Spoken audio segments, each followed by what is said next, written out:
yesterday and today also Ugadi, first Telugu people Ugadi celebration. Ugadi greeting. That is very important.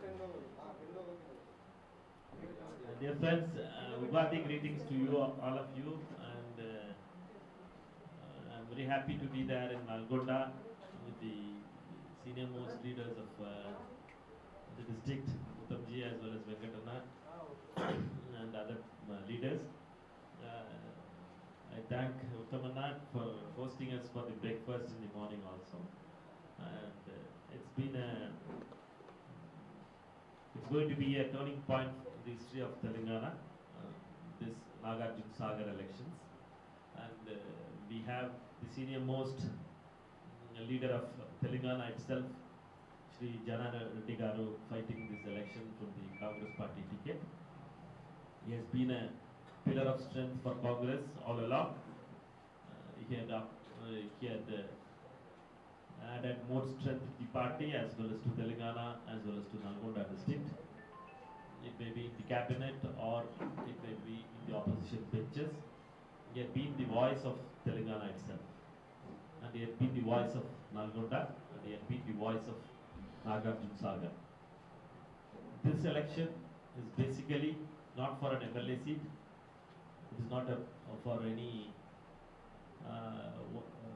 The Congress party doesn't see that as for an MLA seat, 6 to 7 or something. We see this as an election where real voice of opposition is allowed in the assembly premises of Hyderabad, because Telangana is moving towards an autocratic government where opposition voices are scuttled. Commission money is being used to buy MLAs. Commission money is being used to suppress real media. Commission money is being used to win elections. And we can, as both the leaders been briefing me, that lot of illicit liquor money are being poured into the Sagar by-elections. Shamelessly, Chandrasekhar and its cabinet are doing it to defeat Jana Reddy Garu. But people of Nagarjuna Sagar will take wise decisions, because Nagarjuna Sagar has added its all development, whatever development it added, it is because of Jana Reddy's contribution and to the Congress contribution. Therefore, people of Nagarjuna Sagar will give a right reply to Chandrasekhar and its government. And Mr. Chandrasekhar is turning to be the Dhritarashtra of Telangana itself. He is hell bent to hand over to his son the state, and for that he is not seeing the right or wrong. He is only seeing power and arrogance, and is using the misused funds whichever they collect to win elections and buy MLAs. People of Telangana in 2023 will finish the story. That will be the Kurukshetra for Congress and for Telangana itself. There, Dhritarashtra and Duryodhana will be defeated. This is a game where we feel that to question Dhritarashtra in the assembly, we need Jana Reddy ji to be in the assembly. And he has been a voice with credibility, with experience, with the development. Therefore, Congress party, all its senior leaders, particularly Uttamji as well as Venkatana and all other leaders from the whole district, Nalgonda district, all are taking part in the elections. And from other parts of Telangana also, all the senior leaders are all taking part in the elections. And I am going to review and talk to them in the whole day. We are going to visit different mandals and we are going to talk to them how the elections are going. And preliminary reports we receive is that we have a very good advantage in this election, because people of Telangana had understood that BJP and TRS tactic understanding. BJP and TRS has a very good relation in Delhi, and Mr. Chandrasekhar Rao bends before Modi, and he doesn't bend physically. He bends the Telangana self-respect itself bends before Modi. That's the way before a Delhi Darbar, Telangana self-respect bends when Chandrasekhar Rao bends before Modi. So people will reply to the friendship of Modi and Chandrasekhar in Nagarjuna Sagar and their tactical understanding to divert people from the real issues. And I like to conclude with that thing, and if there is anything I can answer it later, I can answer. ముందుగా మా AICC general secretary incharge respected Manik Thakur ji వారికి స్వాగతం పలుకుతూ మొట్టమొదటిసారిగా Nalgonda town చేసినందుకు గౌరవనీయులు పెద్దలు parliament సభ్యులు పిసిసి ప్రెసిడెంట్ ఉత్తమ్ కుమార్ రెడ్డి గారు, press and print and electronic media మీ అందరికీ కూడా మరొకసారి ఉగాది శుభాకాంక్షలు తెలియజేసుకుంటాం.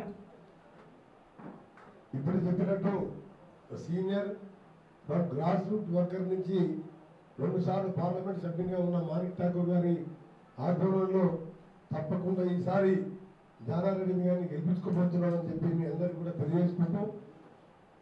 ఒకవైపు కరోనా లాస్ట్ 4 daysలో 100 కేసెస్ ఉంటే మొన్న 3000 కేసెస్ పెరిగినాయి, నిన్న 4000 కేసెస్ పెరిగినాయి. ఈ పరిస్థితుల్లో కూడా వద్దని చెప్పిన మళ్ళా 1,00,000 మంది జిల్లా వ్యాప్తంగా లారీలు పెట్టి కేసీఆర్ గారు మళ్ళా 2వసారి ప్రచారానికి వస్తున్నట్టనే ఇక ప్రజల ప్రాణాల కంటే ఆయనకు జానారెడ్డిని గొడవడమే ఎక్కువ అనుకుంటున్నారు. కామన్ సెన్స్లో ఏ ముఖ్యమంత్రి అయినా ఆ విధంగా ఈ కరోనా సమయంలో 1,00,000 మందితో మీటింగ్ పెట్టాడు. ఇవాళ మా మాణిక్ ఠాకూర్ గారు ఇవాళ గుర్రంపూడిలో పబ్లిక్ మీటింగ్ పెడదామంటే కూడా వారు వద్దని చెప్పింది. కరోనా ఎక్కువైతుంది కాబట్టి మీ మీటింగ్స్ వద్దు, మనం మండల్ లెవెల్ రివ్యూ చేసుకుందాం, due to corona no public meetings అని చెప్పి వారు respected Manik Thakur in the interest of public health, this is the leadership. అందుకనే కేసీఆర్ చర్యను కూడా మరొకసారి ఖండిస్తూ రాత్రి ఒక దళిత యువకుని టీఆర్ఎస్ గుండాలు ఆలియాలో అనుగుణలో పోలీసుల సమక్షంలో దాడి చేయడానికి మరి మీరందరూ కూడా సోషల్ మీడియాలో చూస్తున్నారు. దాన్ని కూడా తీవ్రంగా ఖండిస్తూ ఇవాళ అంబేద్కర్ గారి పుట్టినరోజు సందర్భంగా వారికి నివాళులు అర్పిస్తూ అంబేద్కర్ గారు రాష్ట్ర రాజ్యాంగంలోనే చిన్న రాష్ట్రాలతోనే అభివృద్ధి సాధ్యమని చెప్పిండు. ఇవాళ అంబేద్కర్ గారు పుట్టినరోజు కాబట్టి ఇప్పుడు పోయి నివాళులు అర్పిస్తున్నాం. ఆ తర్వాత 3 రోజుల్లో జరగబోయే ఎన్నికల్లో తప్పకుండా ప్రజాస్వామ్య పద్ధతిలో కేసీఆర్ గారు ఈ ప్రజాస్వామ్య నమ్మకం ఉంటే డబ్బులు పోలీసు వ్యాన్లలో పెట్టి పోలీసు మెజరా వ్యాన్లలో పెట్టి డబ్బులు పంచుతున్నారు. మీకు నిజంగా పబ్లిక్ మీరు చేసిన డెవలప్మెంట్ ఉంటే పబ్లిక్ దగ్గర పోయి గెలవండి తప్ప డబ్బులు మధ్యలో తొలగారు. మీరు ఎంత డబ్బులు మధ్యలో ఖర్చు పెట్టినా జానారెడ్డి గారు గెలవబోతున్నారు. మరొకసారి I welcoming mister Thakurji to our my home town before I have 20th MLA and minister in from this area. Thank you sir, thank you very much. Thank you వికరా. మీడియా మిత్రులకు నమస్కారం. సరే, 2-3 అంశాలే నేను మనం చేస్తాను. ఒకటి, పోయినసారి హాలియా సభకి కల్వకుంట్ల చంద్రశేఖర్ రావు గారు వచ్చినప్పుడు గిరిజన మహిళల్ని కుక్కలు అన్నాడు. గిరిజనులకి నేను అప్పీల్ చేస్తున్నా, మీ పోడు భూముల విషయంలో మీరు ఒక ముఖ్యమంత్రి స్థాయి వ్యక్తికి రిప్రజెంటేషన్ ఇవ్వడానికి వస్తే కుక్కలు అని చెప్పి పోలీసులతో గెంటేయించింది. ఇప్పుడు మీరు టిఆర్ఎస్ పార్టీ నాగార్జున సాగర్ నుంచి గెంటేయండి. అదేవిధంగా మొదటిసారేమో గిరిజనులని కుక్కలు అన్నాడు. నిన్న రాత్రి నుంచి అంబేద్కర్ జయంతి కాబట్టి దళితులను తొక్కుతామంటున్నారు. నిన్న ఒక పిసిసి జనరల్ సెక్రటరీ మానవతారాయని టాస్క్ ఫోర్స్ పోలీసులు పోయి కొట్టుకుంటూ అరెస్ట్ చేసిండ్రు. ఏందా ఆయన పొరపాటు అంటే సోషల్ మీడియాలో సీఎంని విమర్శించడం, అదొక నేరమా? అదేవిధంగా అనుమలంలో కాంగ్రెస్ వాళ్ళ మీద లాఠీ చార్జు, దళిత సర్పంచ్లపై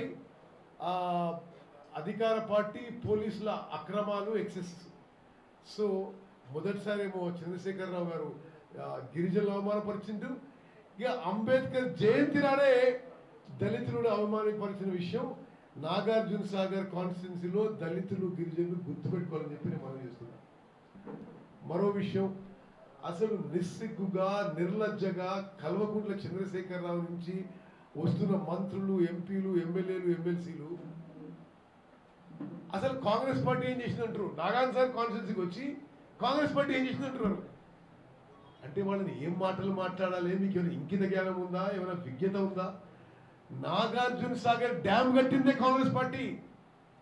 నాగార్జున సాగర్ డ్యామ్ నుంచి ఆడున్న మోడల్ స్కూల్స్, హాస్పిటల్స్, రోడ్లు, కరెంటు, సబ్స్టేషన్స్ మొత్తం కాంగ్రెస్ పార్టీ కట్టింది. మీ ముదునష్టపు టీఆర్ఎస్ ప్రభుత్వంలో 7 ఏళ్లలో ఏం పని చేసినా చెప్పు కేసీఆర్ను. ఇలా వస్తున్నావు కదా మన బహిరంగ సభకి, మనిషికి 500 పెట్టి ఎట్లుందంటే ఇలా మీటింగు 500 ఇస్తా రా వచ్చి కరోనా అంటించుకుపోవాలంటుంది మీటింగ్. ఇలా మరి నాగార్జున సాగర్ ఓటర్లే కాదు, నా సమాచారం మేరకు నల్గొండ, మిర్యాలగూడ, దేవరకొండ చుట్టుపక్కల కాన్సర్న్నిట్లో లారీలు, డీసీఎంలు, బండ్లు పెట్టి జనాన్ని తరలిస్తున్నారు. మేమేంటంటే అసలు ఒక ముఖ్యమంత్రి స్థాయి వ్యక్తి ఇంత గలీజ్గా వ్యవస్థని అంటున్నాను. జగన్మోహన్ రెడ్డి తిరుపతిలో బహిరంగ సభ పెట్టుకొని ఈ కరోనా పెరుగుతుందని చెప్పి సభ క్యాన్సిల్ చేసుకుంటూ, అరే ఆ చిన్నపిల్ల అనుకున్న విజ్ఞత ఇంకిత జ్ఞానం కూడా లేదు వీళ్ళకి. మేమేమంటున్నాము, మీ హెల్త్ మినిస్టర్ అంటాడు హాస్పిటల్లో బెడ్స్ లేవు, వ్యాక్సిన్స్ లేవు, కోవిడ్ సెకండ్ వేవ్ ఇంత గట్టిగా వస్తుందని చెప్పి మేము ఊహించలేని మీ హెల్త్ మినిస్టర్ అంటాడు. దేశ ప్రధానమంత్రి దేశం మొత్తం నైట్ కర్ఫ్యూ పెట్టమంటాడు. మహారాష్ట్రలో లాక్డౌన్, కర్ణాటకలో ఎల్లుండి నుంచి లాక్డౌన్, మధ్యప్రదేశ్లో నైట్ కర్ఫ్యూ, చుట్టుపక్కల రాష్ట్రాల్లో కూడా తీవ్రమైన ఆంక్షలు పెడుతుంటే కల్వకుంట్ల చంద్రశేఖరరావు మాత్రం పైసలు ఇచ్చి జనం తీసుకొచ్చి వాళ్ళకి కరోనా అంటించే మరి గొప్ప పని చేస్తుండేనా ఆయన. ఆయన ఎట్లుందంటే వాళ్ళ వైఖరి, జనం దస్తే నాకేంది, ఎవడు దస్తే నాకేంది, మాకు రాజకీయ లబ్ధి కావాలని ఏకైక కోరిక. మోస్ట్ అన్ఫార్చునేట్, ఇర్రెస్పాన్సిబుల్, ఒక దిగజారుడు వ్యవస్థ, దిగజారుడు పద్ధతి కల్వకుంట్ల చంద్రశేఖరరావుకి. ఇదే ప్రభుత్వం, మీరందరూ చాలా సీనియర్ రిపోర్టర్స్, ఇదే ప్రభుత్వం వారం రోజులుగా జియో ఇచ్చింది. కరోనా స్ప్రెడ్ అవుతుంది కాబట్టి all religious functions are ban, no meetings, no rallies, no processions, no congregations అని ఇదే తెలంగాణ ప్రభుత్వం ఒక జియో ఇచ్చింది. మరి కరోనా వైరస్కి నువ్వు రిలీజియస్ ఫంక్షన్లో కూర్చున్నావా, కల్వకుంట్ల చంద్రశేఖరరావు సభలో కూర్చున్నావు తెలుసా?